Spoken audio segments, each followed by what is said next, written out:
Go. Here's Maureen drinking early again.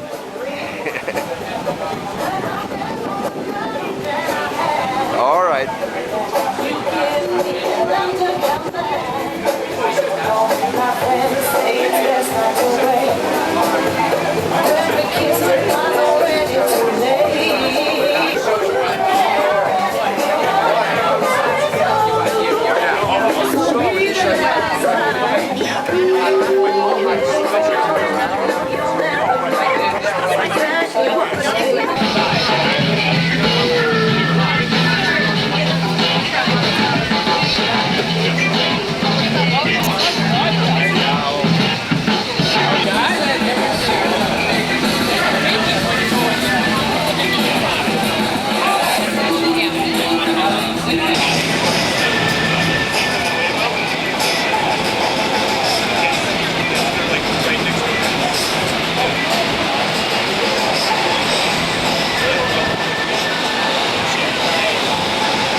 Go.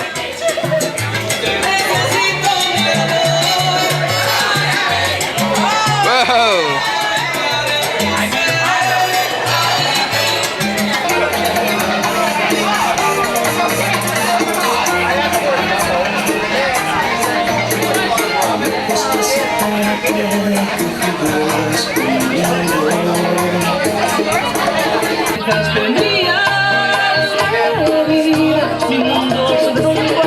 Hasta la muerte besamos a llover que te perdía. Aún pienso que estoy bien.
All right.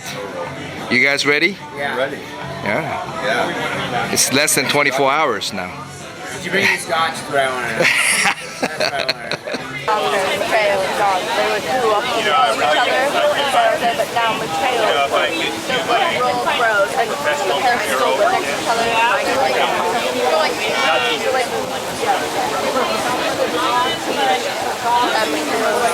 Well, I don't know. It would be just something with kids.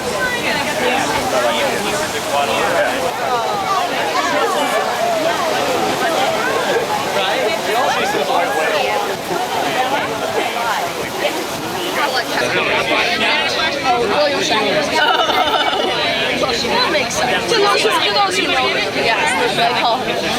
What you guys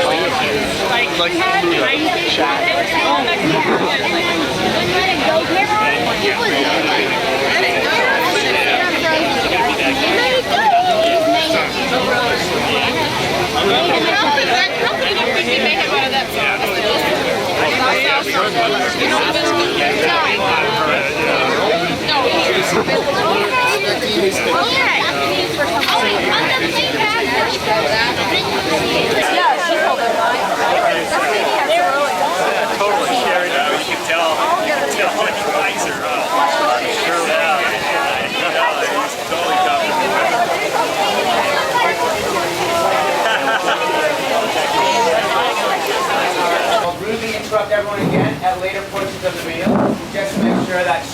line this down, giving obviously the perfect timing on all the food. So I'm still a little stressed out. My point. All right, Jim.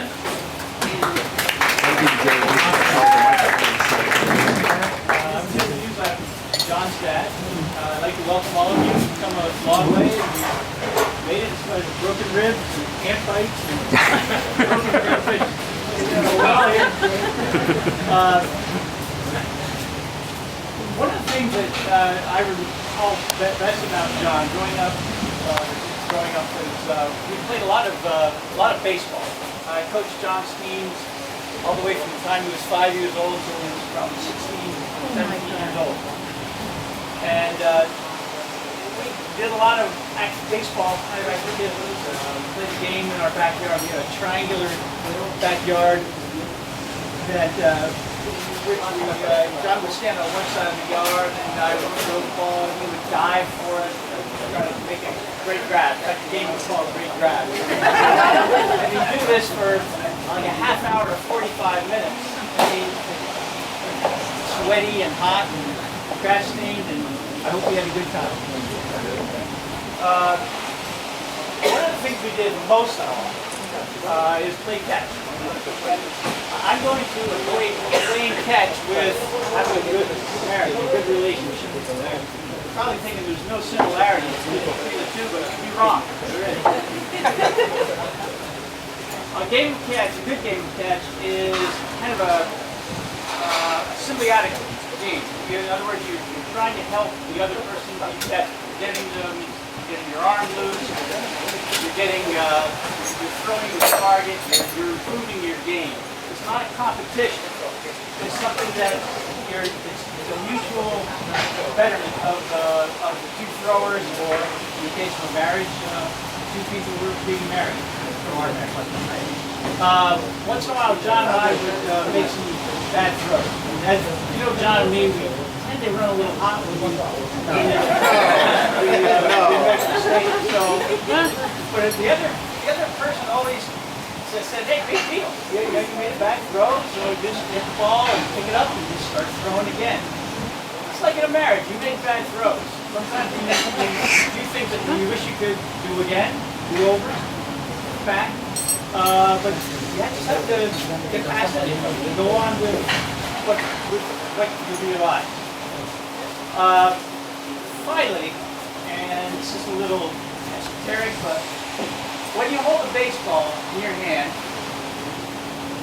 you have a little bit of sweat, it's warm, you have a little bit of oil from your hand, and you have a little of your own DNA. And you throw it to the other person, they catch it, they take the ball, they take it from you and from their glove, and you throw it back, and you have the same thing, a little sweat, a little oil, a little DNA.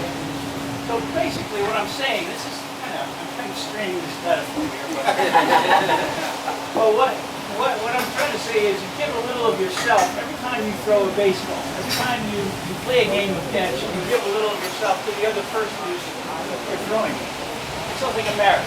Now, marriage, it's not about the big events. It's not always about the anniversaries or the birthdays, but it's about every day just playing catch, giving a little of yourself to the other person. So, a toast. All right. Here's to lots of games of catch with John and Danielle, which they do. And in a few years, maybe if we're lucky, some three-corner catch. And if we're real lucky, maybe some four-corner catch.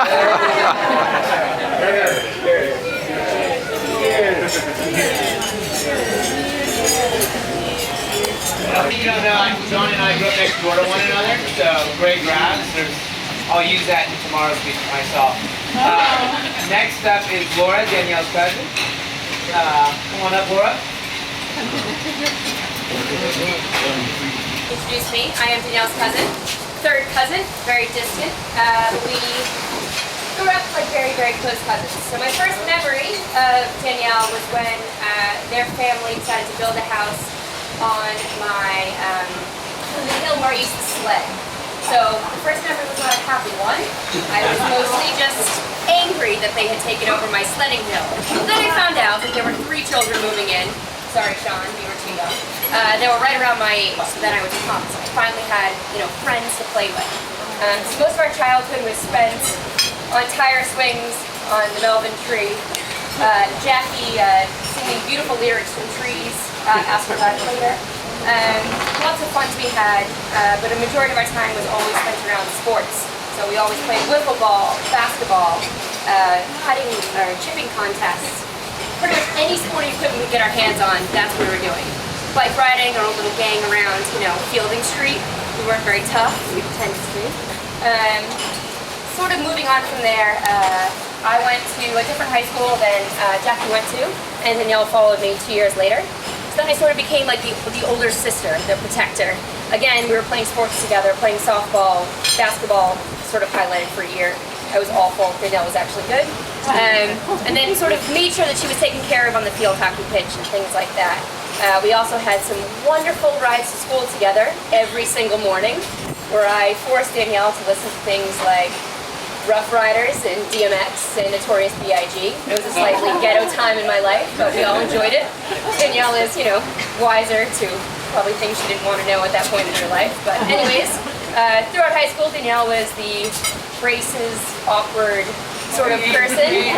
Wonderful. Then I went to college and I came back and suddenly she had blossomed into this woman. Braces gone, hair constantly done. Her father can attest to these sort of things, the show pony at all times. It was good times. Then I went off to college and sort of told Danielle all the bad stuff that used to happen, and that's what she was going to look forward to for the next 2 years. What it was like to be on a university sports team and sort of what to expect, mostly free food and bus rides and things like that. But I think our sort of friends growing up into almost the older sister protector definitely developed into the sort of adult friends, where we could talk about what our life was going to be like, what the future was going to bring, and all that sort of thing. I think it's something that's definitely developed sort of post-uni or post-college kind of things, with trips to San Francisco and wine country and a long weekend in Miami and lots of fun to be had. So I just met John, so I don't really have a lot to say about John. We met on Thursday, so I knew that I loved John from his pre-logistics emails. Thank you, event planner at heart. Thoroughly enjoyed them. But sort of anyone who makes Danielle as happy as she's been, I can't help but love immediately. So cheers to the two of you. Raise your glasses. Cheers, Danielle and John. Danielle and John.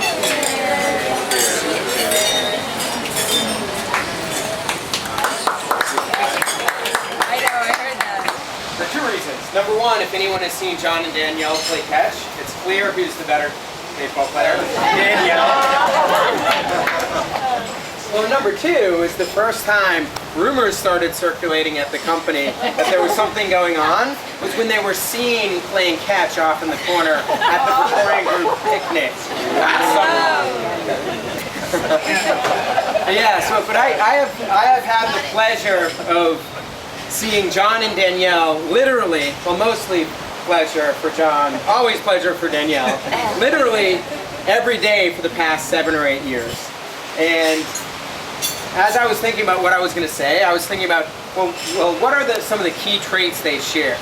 And the first trait I thought of is that they are both incredibly stubborn. But the one that I wanted to speak more towards is they're both very, very modest. And so I figured as I was up here, having spent so much time with them, I'm sure they haven't shared with all of you all of the great and amazing things that they do on a day-to-day basis, because literally they are 2 of the most impressive people I have ever come across. And if I start off and talk about John came to work for me literally 8 years ago, and he came in to build our fire website and help set that whole business up. And since, we've basically gone from about 10 employees to 70.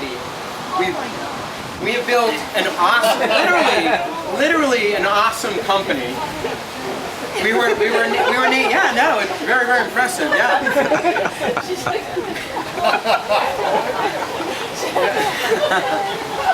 And we were named the U.S. Chamber of Commerce Small Business of the Year. And John has played such an enormous role in that success.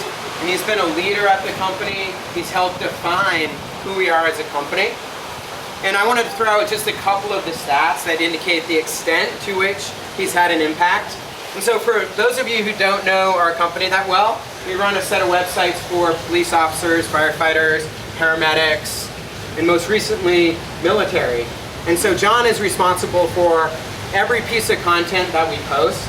And we have posted 300 to 400,000 articles over the years. John has literally edited probably half of them.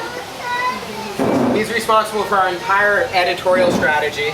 And we've been seen on the forefront of all of digital media, not just in our market, but compared to folks like BuzzFeed, the Huffington Post, really major media companies. And John has had a large hand in every single component of that. We currently have 5 million first responders coming to our websites every month to review the content that he oversees. We send out 14 million e-newsletters every month. John reviews almost all of them. We have 2 million Facebook fans. 2 million is a big number of Facebook fans for our websites. Maureen is fan number 1.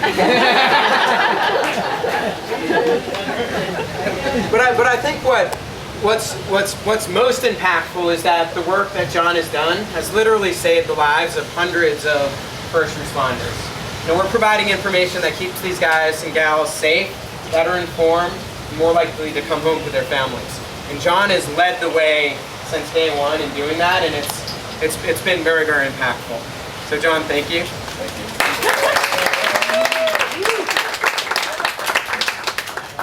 And so Danielle started right out of college with me, and I remember thinking when she first came in, wow, she's very quiet. She was very quiet, but you could tell she was very effective, very productive, knew exactly what she was doing, very competent. And it's been really an incredible pleasure for me over the past 7 years to see Danielle grow and blossom into what is a very mature, sophisticated leader at our company. She's sharp, she's smart, she knows exactly what she's doing, and she's now responsible for our entire client services team. She manages 6 people.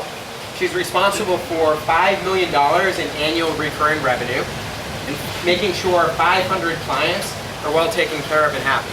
And that's really impressive. John, you're in incredibly good hands. She's also become quite a good salesperson and negotiator, which is quite a feat. So John, be careful.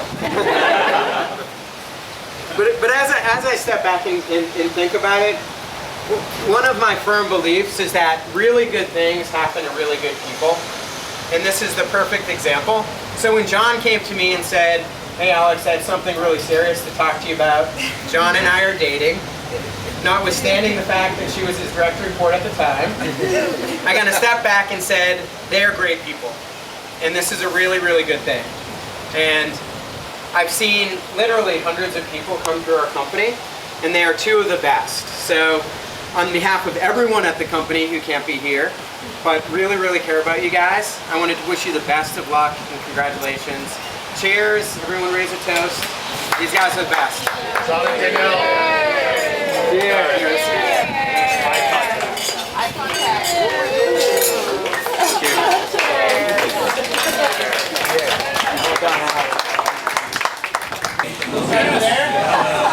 Alright, let's do it for real. It's really cheesy, but we'll start with Alex. Go ahead, Alex.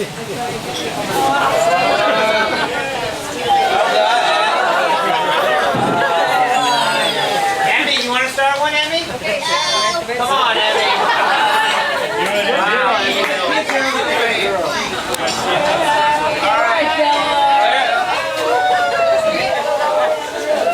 Alright, next up is the fittest body here. That will be Steve. Yeah, we witnessed Steve on the contraption that broke my brother-in-law's ribs. Steve performed much better.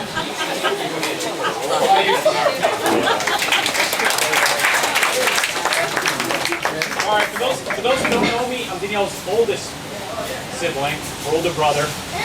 I don't have anything prepared or written down here. I figured I'd tell you a few things about Danielle. Nothing too personal, but some things that most here may not know, although my parents may know it. When Danielle was a kid, she used to tease her older brother every time we went to Owings Road School because she had an imaginary friend named Petey. She lived in this gigantic house across from the school. There was a little balcony up there, and she would always try to get our attention, me and my sister Jackie, point up there and say, "There's Petey, I see her, she's up there." And created this massive story behind it. Of course, we believed her for a little bit of time there. I always remember that.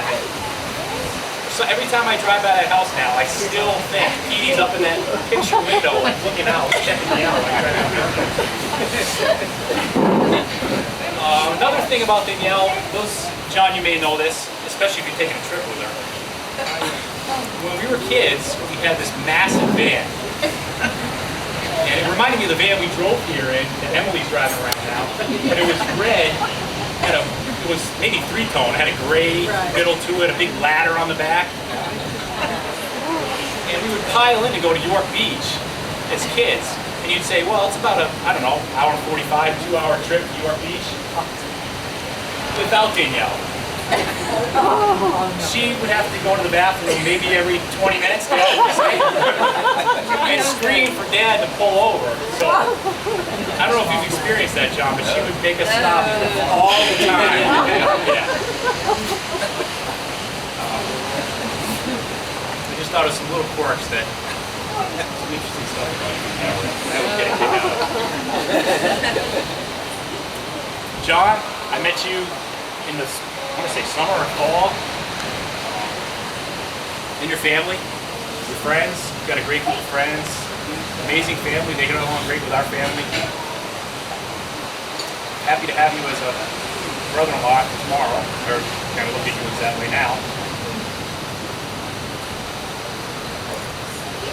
So I'm excited about that. I've heard so many great things. I mean, now I know about your job, more about Victoria than I had ever wanted to know.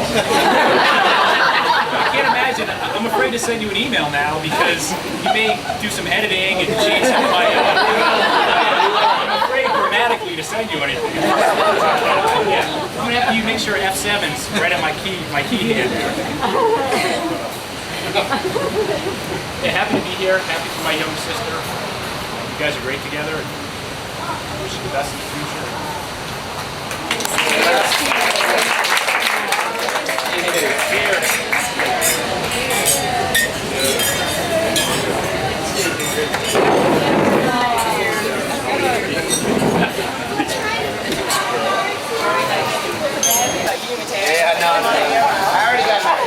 I know, I missed it.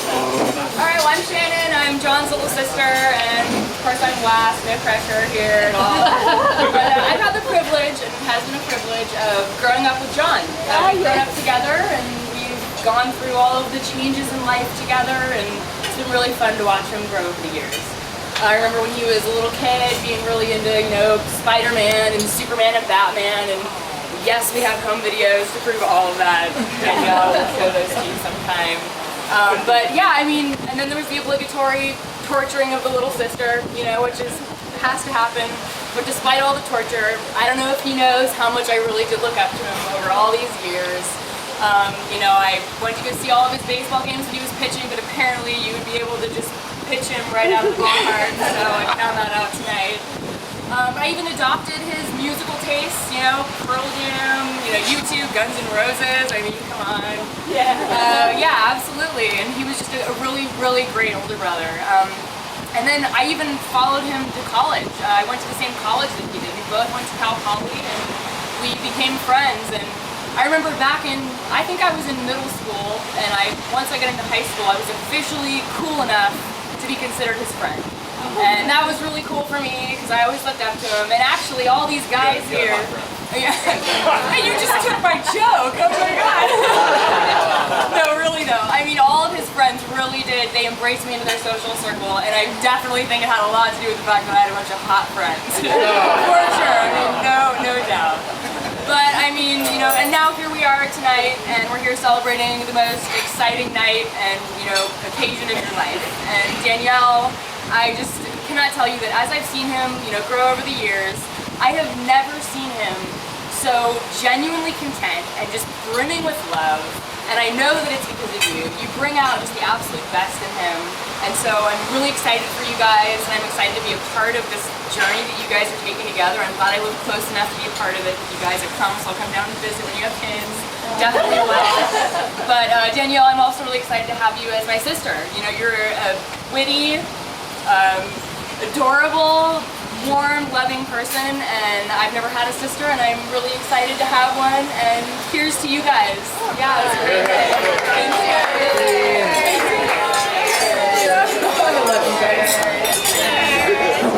See you guys getting settled and starting to kind of, you know, really appreciate it, hopefully enjoy what it is. It's been really fun to watch. So thank you again for making the track and a great experience for yourself. And Danielle and I are very uncomfortable with things being given to us and done to us. So it's been very appreciated by us. Thanks very much to our parents, to Jim and Sue and Steve and Maureen for, you know, very generous contributions to the wedding. It's again so much appreciated by us. It's enabled all this and beyond. So teammates, we know them real well, but it's not. He didn't stay with that neighborhood. Most of the other kids. Which you can get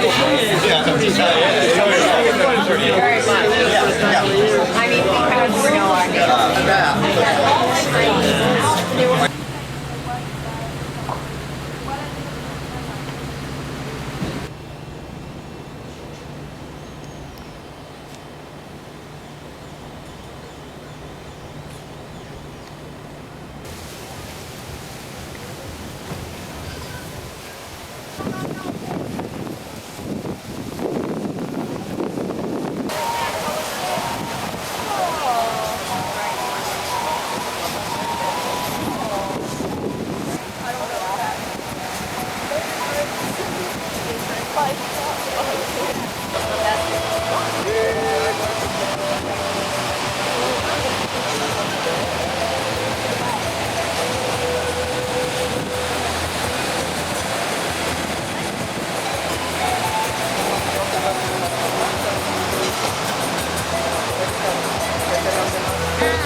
Porque pierde el ancho más su inmensidad, pero el negro de tus ojos que no fuera y el canela de tu piel se queda igual.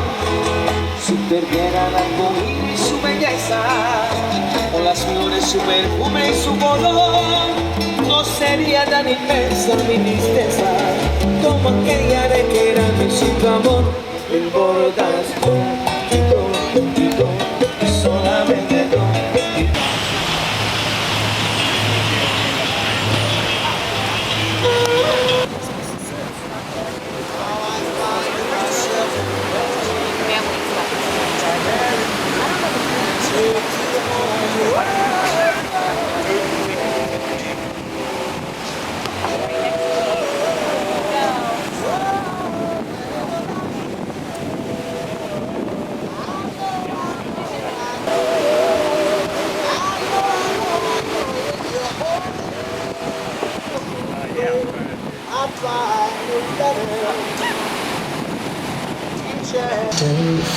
My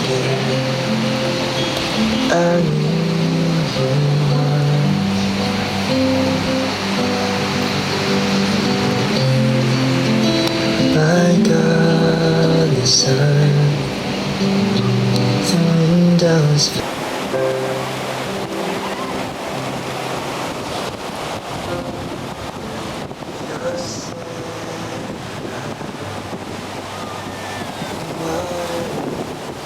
Okay, welcome everybody. Can everybody hear me okay? Okay. Well, I first want to thank you so much for making it all the way out here to Tulum. You all are the most important people in John and Danielle's life.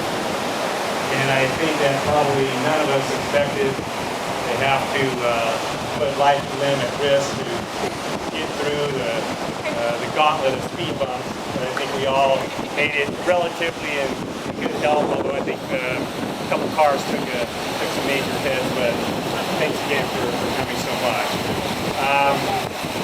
The act of presenting the bride is a symbol of the fact that all the significant people that are in Danielle's life get a full blessing in this marriage to chosen groom. So with that said, who will be presenting the bride to be married today? Her mother and I will. Thank you.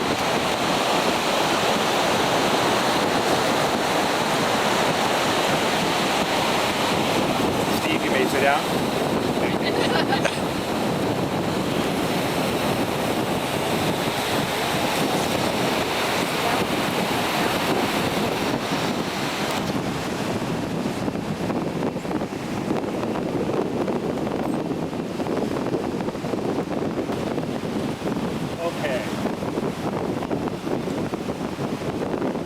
Probably most of you know that my name is Steve, and I'll be acting as the officiant today under the guidance and authority of the ancient Mayans. And I understand that the ancient Mayans, not very big on paperwork, but they were big on ceremonies.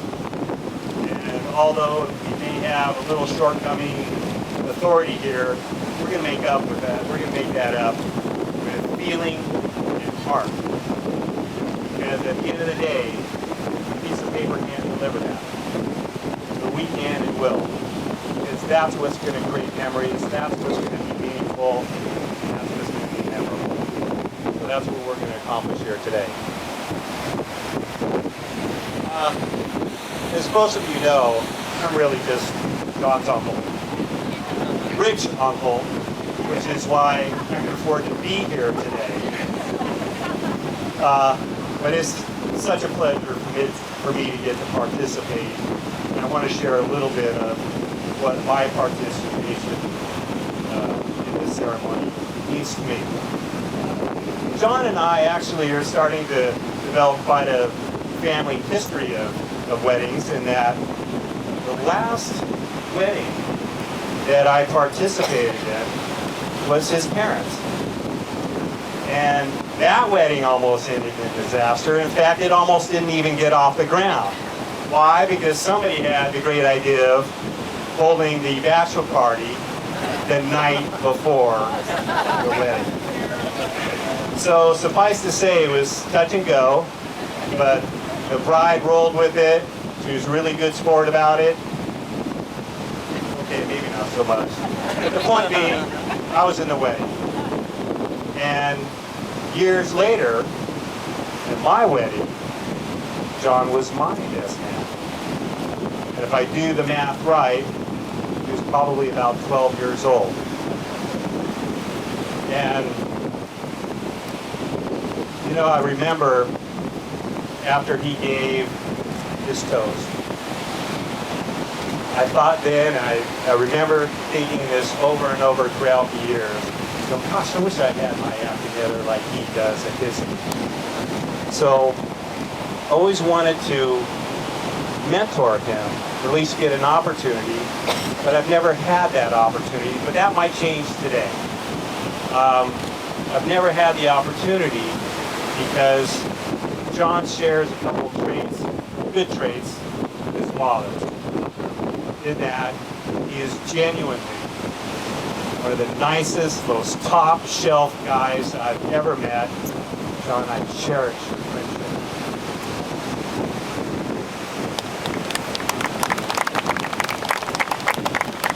Okay. I knew this was going to happen. If I break down, don't worry about it. I'll regroup. There'll be tears of joy, not sadness. As for you, Danielle, I met you for the first time last Christmas. And prior to that, I felt like I'd already known you because the past year or so, I've heard from every single female member of John's family just absolutely rave about this Wonder Woman named Danielle. And I can tell you that they are absolutely thrilled to have you become a member of the family. They're just absolutely giddy about this marriage. So if all the bosses are giddy, I'm giddy. And I want to just thank you so much for this opportunity to get to share this moment in such an intimate way with the both of you. Thank you so, so very much. Well, on to John and Danielle. They met at a bar. No. But it was probably as unromantic as a bar. I think it was in a conference room or something like that. It was in an interview setting. And John was probably asking this poor gal some lame question like, so, Miss Danielle, what is the meaning of marketing in this modern society of ours, or something of that sort? But nonetheless, she got hired, and obviously they established a very good working relationship, and then it must have progressed to friendship outside the workplace. And then it became something more. And I think when that happened, there is no looking back. Because a year later, they announced their engagement. And about a year after that, here we stand.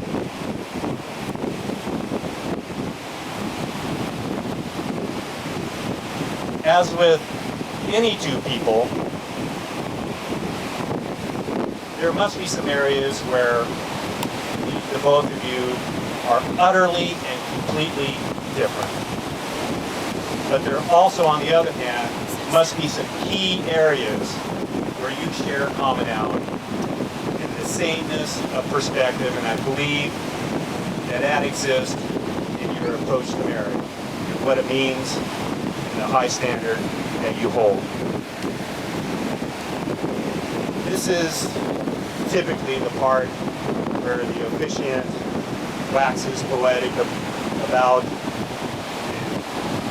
the gravity of the commitment that's being made today. But here I've been married for about 25 years. I have no clue what I'm doing. But marriage, I found, simply mirrors life. Mirrors us. Mirrors now. Sometimes it can just turn you sideways. But people do it for a reason. And that reason is because there are few greater rewards in life than to build something with another person. Whether that be a family, collection of cheese knives, whatever it be, just keep it legal, okay?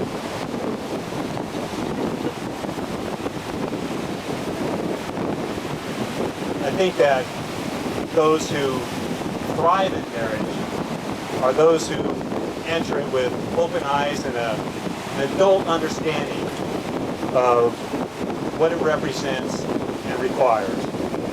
And I believe that bonus points go to those that inherently are giving, and they only want to make the other person happy, and they're willing to work at that, to make it happen. So I hope you all will join me in wishing them profound happiness and satisfaction in both marriage and life. Okay, Danielle and John have asked her older brother, Stephen, and his one and only sister, Shannon, to read some passages that they've recently found to have real meaning in this setting.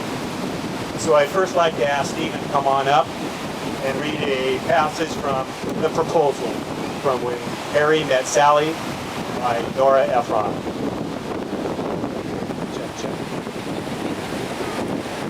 I love that you get cold when it's 71 degrees out.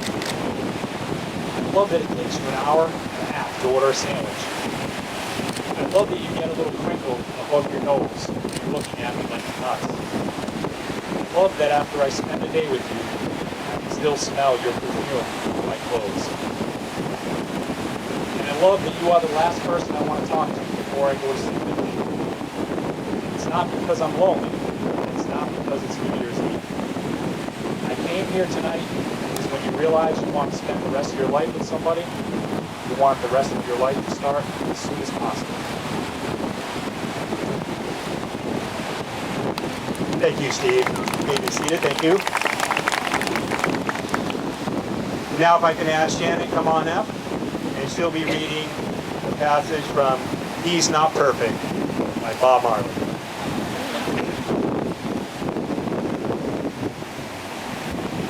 He's not perfect. You aren't either. And the two of you will never be perfect. But if he can make you laugh at least once, causes you to think twice, and if he admits to being human and making mistakes, hold on to him and give him the most you can. He isn't going to quote poetry. He's not thinking about you every moment. But he will give you a part of him that he knows you can bring. Don't hurt him, don't change him, and don't expect for more than he can give. Analyze, smile when he makes you happy, yell when he makes you mad, and listen when he's not there. Love hard when there is love to be had. These perfect guys don't exist, but there's always that one guy who's perfect.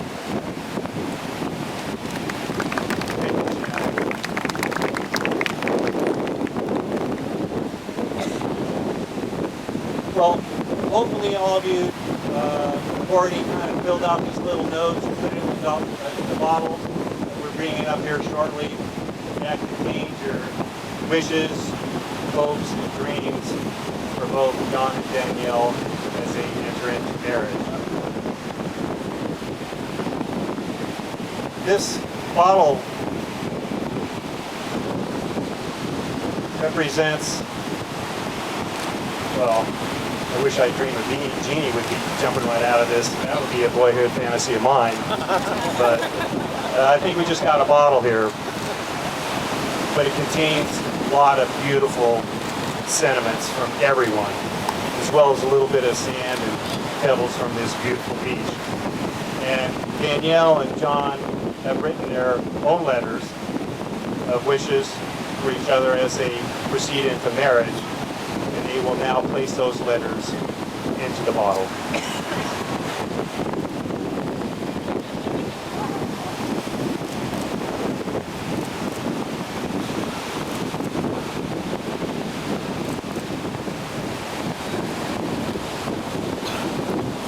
Okay, so this bottle will always serve as a symbol, a special symbol of today. And I want you to keep it somewhere visible so that it will remind you often of what it represents, which is a pinnacle of happiness shared with your most treasured people in your life. And I want you to think about what it felt like to be here at this moment, on this beach, about to make a lifetime commitment to the one that you most love. Now, don't open it before your 1-year anniversary. Bad juju will fly out of this thing. So behave. And then you may open it and read it. All the many wishes that people have made. And it'll be interesting to see how many have already come true. I hope many will. Okay, Secretariat is heading around the corner and we're almost into that home stretch, okay?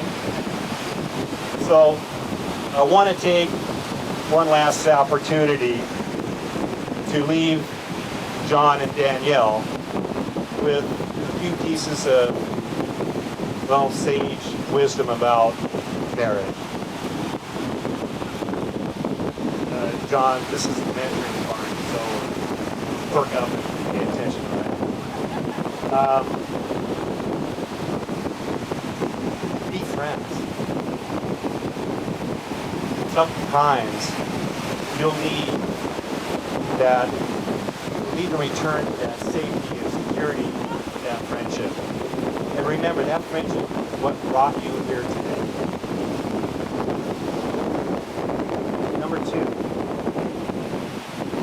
I think within the 25 years that I've been married, I don't think my wife or myself has ever won one argument.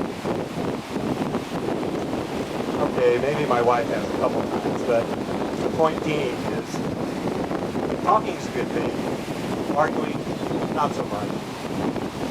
But it will happen when you do argue. Don't ever lose your respect for one another. Right? And lastly,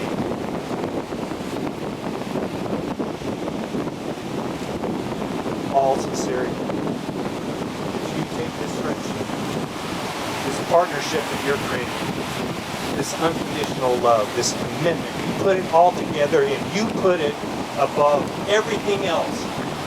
Always, no matter what gets in, what life throws at you. I think not only will your marriage endure, but it will thrive the best of ways.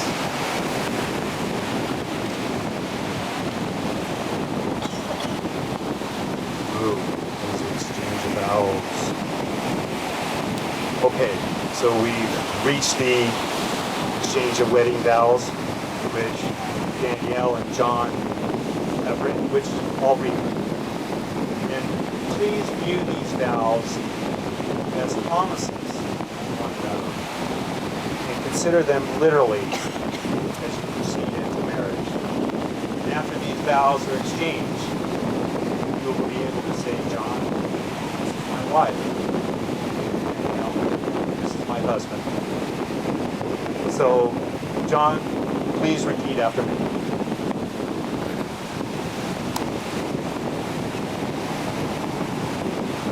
I am so proud to take you, Danielle, as my wife. I'm so proud to take you, Danielle, as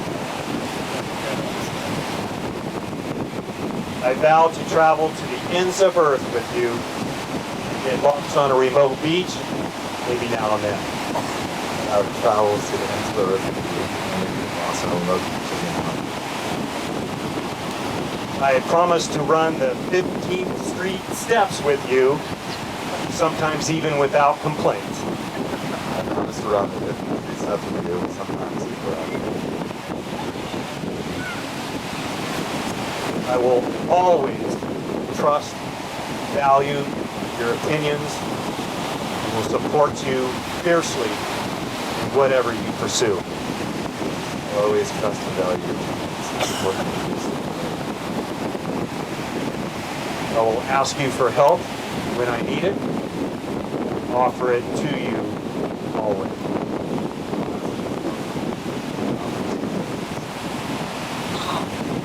I love you completely and will treasure you daily as we grow old gracefully together.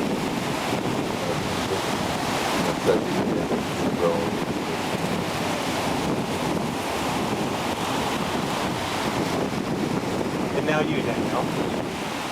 Please repeat these vows after me. I am so proud to take you, John, as my husband.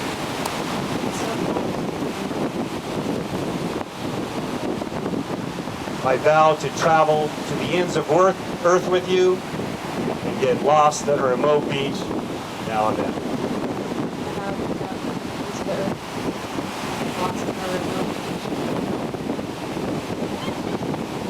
I will accept your kitchen meddling and try not to open the oven or lift a lid prematurely. Oh gosh, I hate that when my wife does that.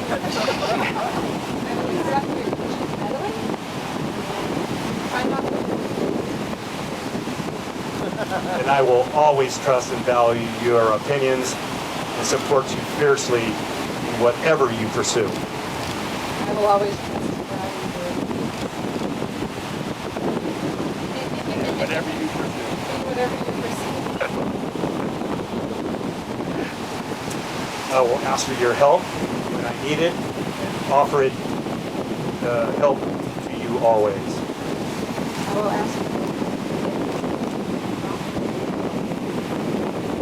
I love you completely, and I will treasure you daily as we grow old and gracefully together.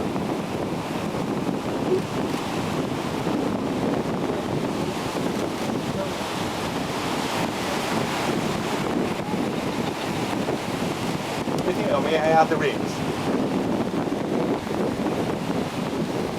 Thank you, Mateo.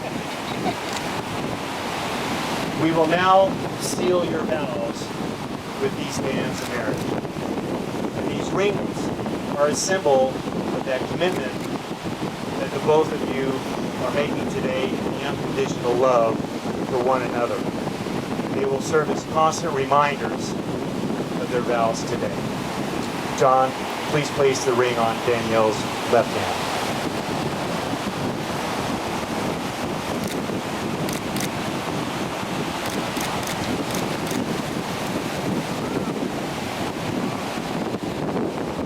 John, repeat after me.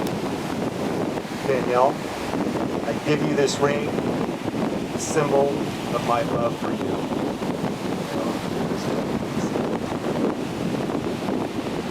Let it be a reminder that I am always by your side. I choose you to be my wife this day and every day. Be my wife this day.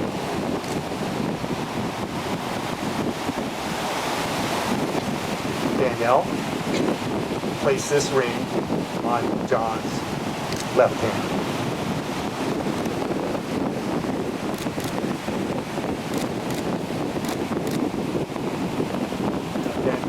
After me, John, I give you this ring as a symbol of my love for you.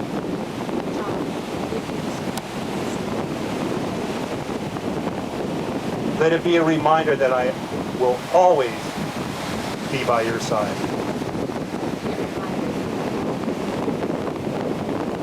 And I choose you to be my husband this day and every day.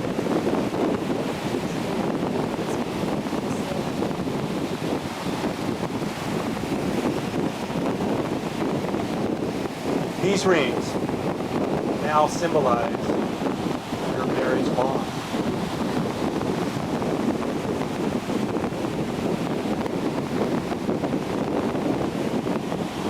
I warned you.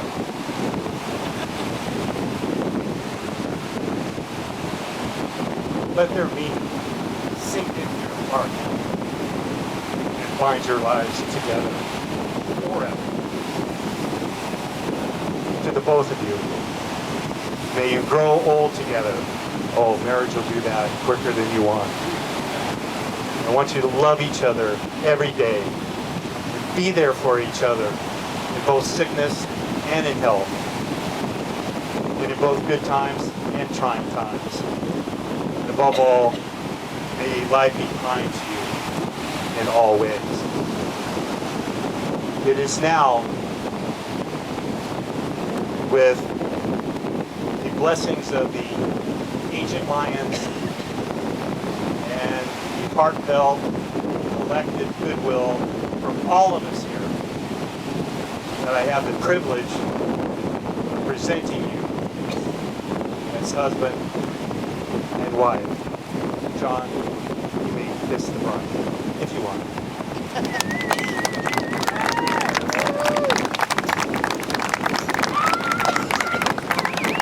Ladies and gentlemen, Mr. and Mrs. John Hughes.